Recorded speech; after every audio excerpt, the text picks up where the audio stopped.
பிளான்லாம் கிடையாது. திடீர் சடனா தான் கிளம்பி வந்தோம்.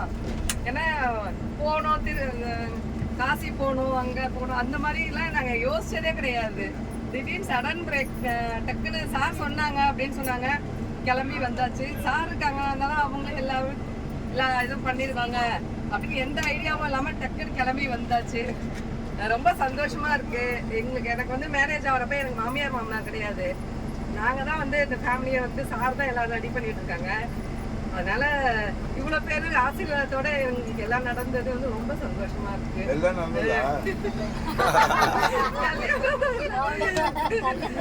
எல்லாரும் ஆசீர்வாதம் பண்ணாதான் எனக்கு ரொம்ப. எங்க மாமியார் மாமனார் இறந்த திதியிலேயே வந்து நாங்க திதி கொடுக்குற மாதிரி இருந்தது.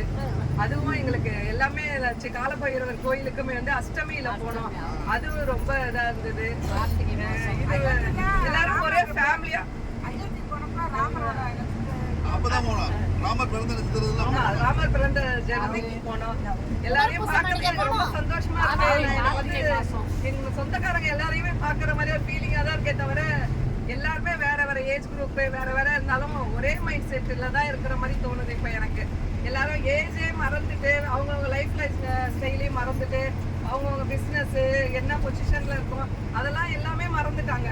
இப்ப நம்ம வந்து இந்த காசி போறோம், நம்ம எல்லாருமே ஒரே இது அப்படின்ற மாதிரி மைண்ட் செட்ல தான் இருந்தாங்க. சார் சொன்னாங்க எனக்கு எல்லாம் தெரியும் அப்படின்ற சொன்னாங்க. எனக்கு ஒண்ணுமே தெரியாது, சாரை தவிர வேற எதுவும் எனக்கு தெரியாது. சார் சொல்றத மட்டும்தான் நான் கேட்பேன். வேற போனா போனா அவ்வளவுதான். இது வரலாம் டூருக்குன்னு சொல்லிட்டு நான் ஃபர்ஸ்ட் டைம் ஃபிளைட்ல போனது இந்த டைம் தான். ஏன்னா சார் நிறைய வாட்டி போயிருக்காங்க. ஒவ்வொரு வாட்டி போறப்பையும் நான் பசங்களோட தான் வருவேன். நான் பசங்க எல்லாமே எங்கேயுமே போக மாட்டேன்னு சொல்லி நான் வரவே மாட்டேன். வீட்டுல இருந்து வீடு ஃபேமிலி, நாங்கள் ஜாயின்ட் ஃபேமிலியா இருக்கோம்.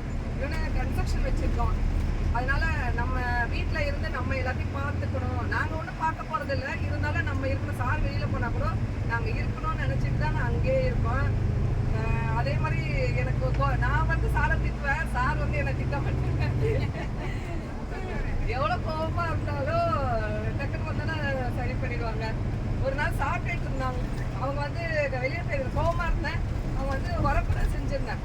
சாப்பிட்டு உரப்படையை வச்சுட்டு பக்கத்துல உட்காந்துருந்தேன். இவங்க உரப்படையை வந்து பிச்சு வந்து என்ன பண்ணாங்க, கொஞ்சம் கொஞ்சமா புட்டு கை மேல வச்சு எடுத்து சாப்பிட்டுட்டு இருந்தாங்க. எனக்கு கோமா வேற இருக்கேன், ஏன் இப்படி பண்றாங்கன்னு வேற தெரியல, எப்படி கேட்கறதுன்னு தெரியல. ஏன் இப்படி பண்றீங்க அப்படின்னு கேட்டேன். இல்ல உரப்பட ஆறி போயிருச்சு, நீ சூடா இருக்க அப்படின்னு சொன்னாங்க.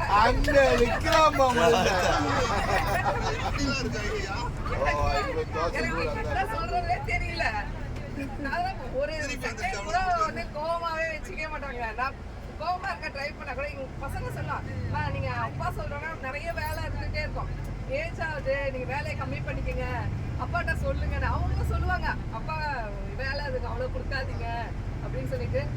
எவ்வளவு வேலை இருந்தாலும் எவ்வளவு இதா இருந்தாலும் நான் வந்து சார் சொன்னாங்கன்னா டக்குன்னு நைட்டு 11 மணிக்கு ட்ரிப்ஸ் போட்டு வந்து படுத்துருப்பேன். காலையில ஏஞ்சி ஃபங்க்ஷன் கிளம்புங்கன்னு சொல்லுவாங்க. நான் 5 மணிக்கு ஏஞ்சி கிளம்பி போயிட்டு இருப்போம் அவங்க கூட. அதனால நான் இல்லாம போனா அவங்களுக்கு அது ஒரு இதா இருக்கும், நம்ம கிளம்பணும் அப்படின்னு சொல்லிட்டு. அது மாதிரி இங்க எல்லாரோடையும் பார்த்தது எனக்கு ரொம்ப கொஞ்சம் ஹாப்பியா தான் இருந்துச்சு. கல்யாண நாள் கொண்டாடினது பார்த்து லைஃப்லயே மறக்க முடியாத ஒரு கல்யாண நாள்.